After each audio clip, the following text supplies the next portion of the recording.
I'm feeling in a pretty good mood, about to get my Starbucks coffee. I usually just make my own coffee at home with pods, but I ran out of them. I've been being lazy and haven't went out to get some new ones. But about to get my coffee in, and then we'll go over the final full specifications of the Galaxy Z Fold 8. It's looking good. Let's hop into it. Got my coffee now. I don't know if you guys do this, but I always put it in a mug. It just hits different in a mug, and then I warm it up even more. Like it came pretty warm, and then I put it in there and warmed it up even more. So now it's like kind of hard to drink. So I kind of just have to hold it like this now until I'm able to drink it. But let's get into it here with the final specs of the Galaxy Z Fold 8. So with the launch details, announcement date is going to be July 22nd. So we are eating oatmeal too, and I got like the nuts, and I got like a bunch of mixed nuts and berries in there. It's like stuck in my throat. But July 22nd for the announcement date. It's going to be at the Global Galaxy Unpacked in London.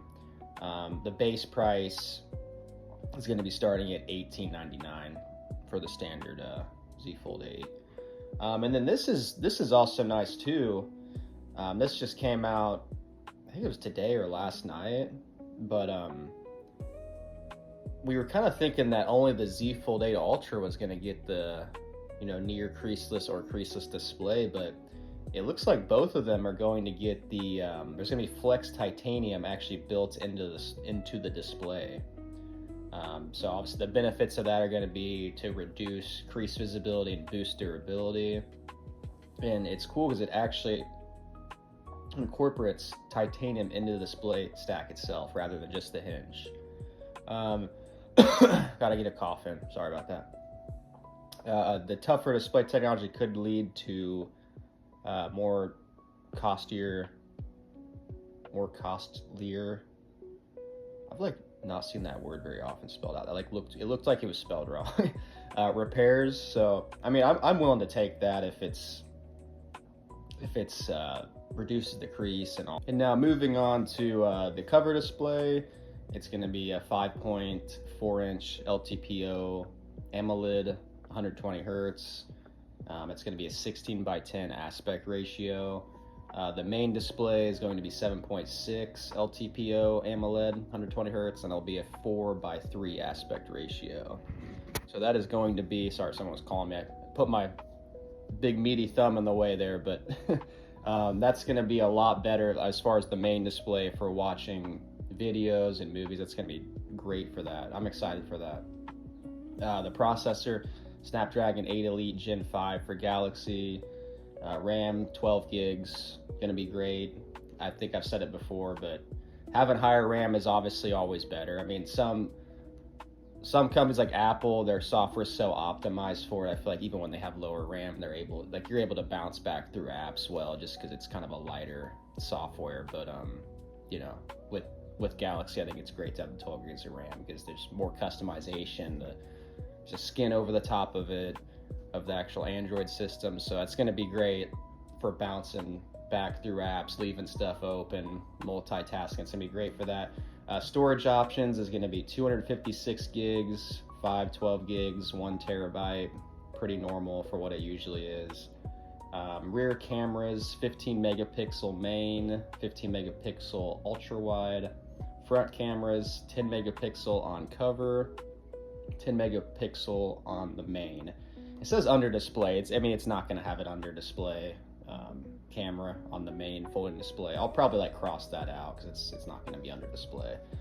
Battery and charging is going to be 4,800 milliamps, 45 watt wired, 15 watts wireless. So I think that'll be pretty good. It'll be pretty quick charging. Not the fastest in the world. There's some Chinese, Asian phones that can do it that do it faster, but it'd be pretty good. Dimensions says roughly 4.5 millimeters thick when unfolded, roughly 9.7 millimeters thick when folded.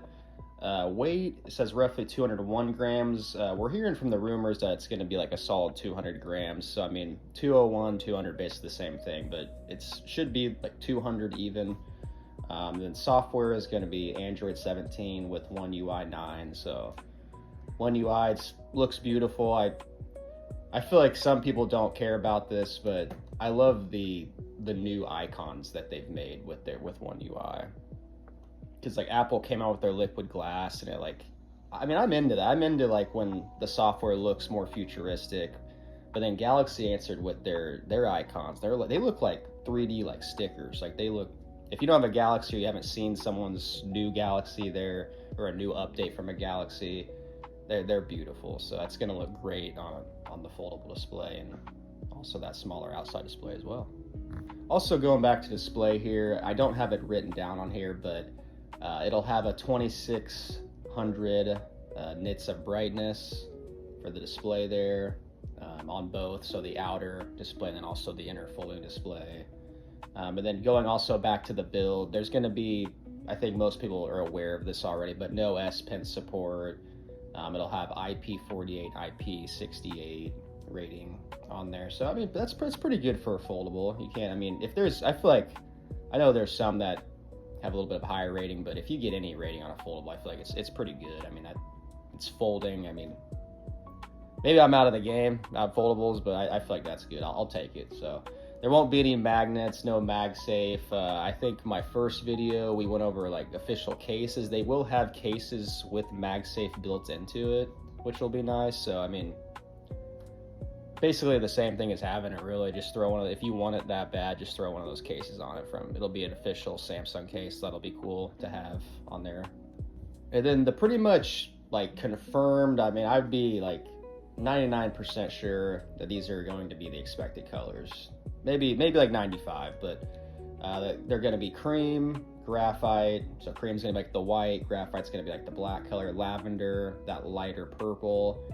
And then they'll have a Samsung exclusive pistachio online. So those are kind of, I don't know.